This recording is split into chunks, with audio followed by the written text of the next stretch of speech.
beefsteak tomato. Hey everyone, this is going to be a quick video over a project that I recently completed to automate the sprinkler system in my garden. This is going to be more of an overview of what I did rather than showing you how I did what I did, but I'm going to link all of the components that I used in the description, and that way hopefully you can build one of these yourself. The reason why I'm not going to actually show it being built is because it's going to be unique for probably every situation. And so I'm just trying to show an overview to show a generalization of how something like this can be put together. And then that way you can come up with what works best for your own situation. But basically, I'm using this PEX tubing. It's really easy to work with, and I picked up a crimp tool which makes connecting everything together very easy. So I'll link that in the description as well. But basically, this is a just simple manifold that has a 110 volt solenoid water valve and then also a regular manual water valve. The reason why I did it this way instead of just putting this electric valve in line is because this doesn't have a very high duty rating. It needs cooling, and then it's prone to failure and that sort of stuff. So if I decide that I want to use this hose setup that I have as just a regular hose, I want to be able to turn it on manually and not have to worry about keeping this energized. Speaking of that, this is what is called a normally closed valve. So that means when power is not being applied, it's in the closed or off position. And then to actually turn it on and open it up so the water goes through, you just have to apply power to the leads here. So the way that I have this set up is pretty much I had an old hose spigot that I'm no longer using, and I just cut the connection off. And then this was existing piping on my house. This valve is totally locked up, but I just cut that, and it actually looks like it's dripping a little bit. I'll have to address that at some point, but I'm using a shark bite fitting because it can use both PEX and the copper tube as well as PVC, but that's not part of this equation. So it was really easy to just cut the tube or cut the copper pipe and pop it on. And then I have a hammer arrestor, which is basically just a little shock absorber. Because the solenoid snaps closed so quickly, it could send a shock wave back through the pipes and cause them to bang or hammer. And so this will just absorb that before it gets into the rest of the house, and either makes a lot of noise or starts breaking the joints, or anything else that may happen. These are common for washing machines. And then so I just teed off of that and connected this initial line here. And then again, following it all the way back to my manifold with a manual valve that is currently in the off position, and this electric valve that is also currently in the off position. And then I just spliced on using some waterproof connectors, which I'll also link in the description, a simple plugged cord.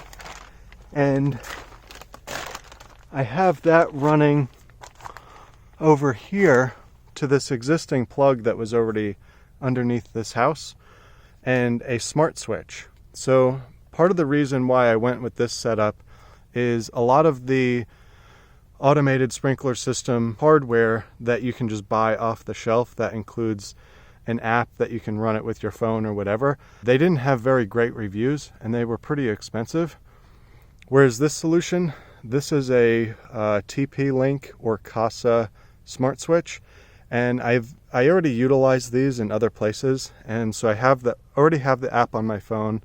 I don't need a new app, and I'm very pleased with how they work. They're pretty reliable. The app is easy to use. It integrates with smart home devices, and it was just quick and easy to plug that solenoid into this smart switch so I can already control it with my phone. And so I just have it tacked up to the rafters. Ooh.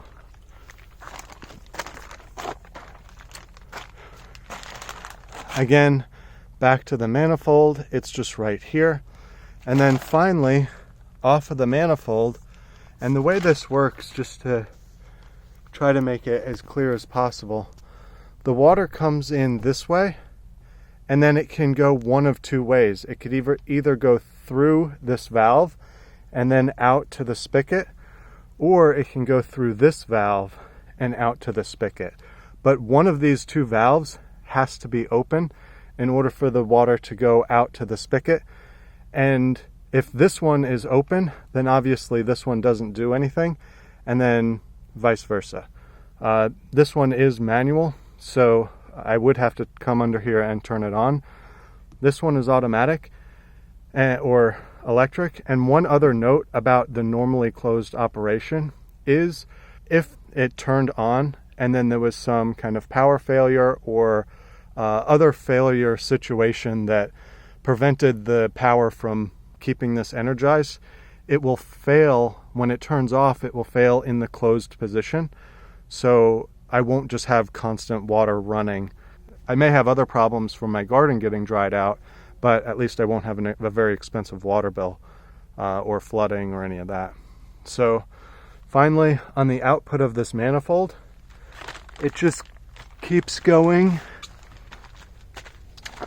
to this setup, and this is the back of a just regular hose spigot that is going through the footers, I guess, of my house and on the other side. So I'm going to climb out of here and show you how that looks from outside. So here's the outside of just the regular hose spigot. This is a fancy one that I picked up. It has an overflow, and then it also turns off inside the wall, so it's supposed to be freeze proof. And you can see it dripping a little bit. This is just extra water that's in the hose, so I'm stepping on the hose right now.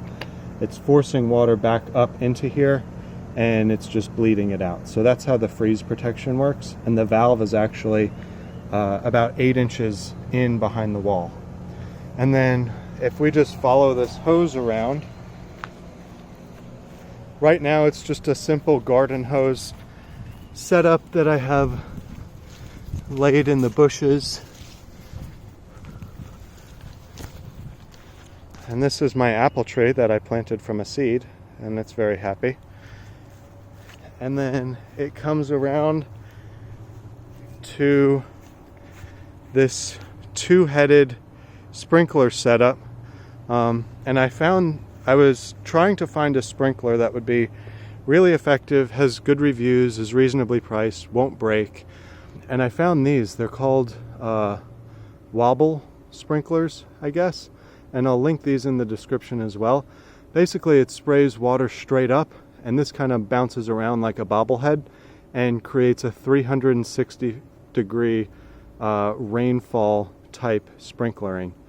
And so they have to be raised up a little bit off the ground. And these are about maybe 3.5 or 4 feet tall. And the reason why I built them out of this CPVC pipe is because it's a little bit more durable, so it can stand up to the elements. But it's also very cheap, and it was the cheapest way that I could think of to create some way to both support these sprinkler heads and then also deliver water to the sprinkler heads. So it does have a hose connection down here where the hose water comes in.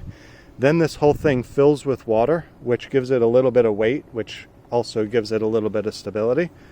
And then it goes up to this sprinkler head and across over to this side, kind of fills up this other foot for, again, more stability. And then it comes up and then out of this sprinkler head. Now, as you can see, my garden is doing pretty well. I have a beefsteak tomato that is very happy. My romaine lettuce is out of control. It's getting ready to flower, so these leaves are going to be a little bit bitter, But I'm going to let this go to seed so I can have some seeds for next year. Iceberg lettuce is all doing very well. Spinach it's probably too hot for, so it's not doing so well. But then my cucumbers are loving it. I have a whole array of herbs. This is actually a great giant sequoia tree from Yosemite. Then over here I have beans, or I'm sorry, these are peppers. These are beans, and then more cucumbers, some of which are getting to be pretty decently sized so far. Some purple basil just for fun. These are sweet potatoes that are absolutely taking over everything, so I'm going to have to do something about those. And then tomatoes. There's about 20 more peppers in here, and then a couple more pepper plants. And then there's some other lettuce and things down here. And this is a blueberry bush, and that's a citronella bush. So that's kind of the tour of the garden. And it's all doing really well because I can have this set up on a timer, and it runs once in the morning and once in the heat of the afternoon, just to keep everything cool from getting baked. But it keeps everything hydrated, and I don't have to think twice about it. I can also, like I said, completely control it from my phone or smart home devices. That has built-in monitoring for runtime and all kinds of other cool metrics. And overall, it was really easy. So because I'm also recording this on my phone, I had to cut the video real quick to be able to use my phone to turn on the sprinklers. But you can see kind of the pattern they make, and it's basically a 360 degree rainfall type pattern. And if I can zoom in, you can see how they kind of wobble around in a 360 degree motion. And I think they are supposed to cover about a 30-foot range. But what's really nice is they water the plants, they hydrate the soil, and they do so in a very non-aggressive way.